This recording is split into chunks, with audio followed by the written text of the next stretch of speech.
Bonjour, je suis l'adjudant Patrick, je commande le groupe d'investigation cynophile de Salon de Provence et je suis avec Joe, mon chien de recherche de personnes et d'attaque. Le GIC est une unité tournée vers l'aspect cynophile. Les missions sont dédiées aux spécialités du chien. Donc nous avons 3 chiens de recherche de personnes et d'attaque, 3 chiens dits sans billes, ça veut dire recherche de produits stupéfiants, d'armes et munitions et billets. Nous avons 3 chiens de Rexpemo, c'est des recherches d'explosifs sur personnes en mouvement. Nous avons un chien de stup-billets et un chien de recherche de produits accélérateurs d'incendie. Donc nos missions tournent en fonction des spécialités que nous avons dans nos chenils. Cynophile, ça vient du terme aimer l'animal, donc et par dérivation, travaille avec l'animal. Il faut savoir qu'en gendarmerie, le chien ne vous est pas donné par hasard. Il y a un test de caractère qui est à l'origine de la rencontre entre le maître et son futur chien. Le chien, lui, est arrivé au CNICG de Gramat. Donc CNICG, c'est le Centre national d'instruction cynophile, qui est notre centre de formation cynophile. Le chien est arrivé au chenil depuis 3 mois avant le maître. Le maître arrive au niveau du chenil et avant de lui donner le chien, le maître subit une batterie de 99 questions qui vont lui donner un profil de caractère.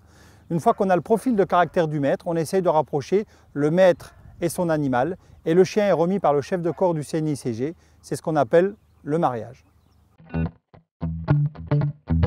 Alors l'intérêt de la truffe du chien, on a souvent coutume de dire que l'odorat du chien est 44 fois supérieur à celui de l'humain. En tout cas, ce qu'il faut savoir, c'est que le chien a une capacité quantitative et olfactive de trier les odeurs. On remarque 2 grosses différences entre les chiens de recherche de matière et les chiens de recherche de personnes. Un chien de recherche de matière, c'est un chien qui va chercher des matières qu'il aura mémorisées avant d'aller travailler. Par contre, en termes de recherche de personnes, donc lorsqu'on est appelé sur une mission, on récupère un vêtement qui appartient à la personne disparue. On donne ce vêtement en référence au chien, comme ça il sait que c'est cette odeur-là qu'il doit suivre. Et après, comme le chien a mémorisé l'odeur, il peut la suivre sur plusieurs kilomètres et la trier au niveau de son travail. On est engagé sur des perquisitions pour rechercher bien entendu les produits stupéfiants, les armes, les munitions, les billets. On peut être aussi amené pour neutraliser des malfaiteurs. On est en bouclage avec nos chiens de défense, on se trouve à l'extérieur, si la personne fuit, on est là également. Mais aussi, en dehors de ces missions de recherche, nous les maîtres de chiens, nous avons aussi pour mission d'aller neutraliser des chiens. Par exemple, on sait que tel objectif, il a 2 pitbulls à son domicile. Si c'est du grand banditisme par exemple, on va rentrer avec les collègues, on sera muni de notre costume d'attaque et on va neutraliser les 2 pitbulls de façon à ce que nos collègues puissent aller neutraliser l'individu.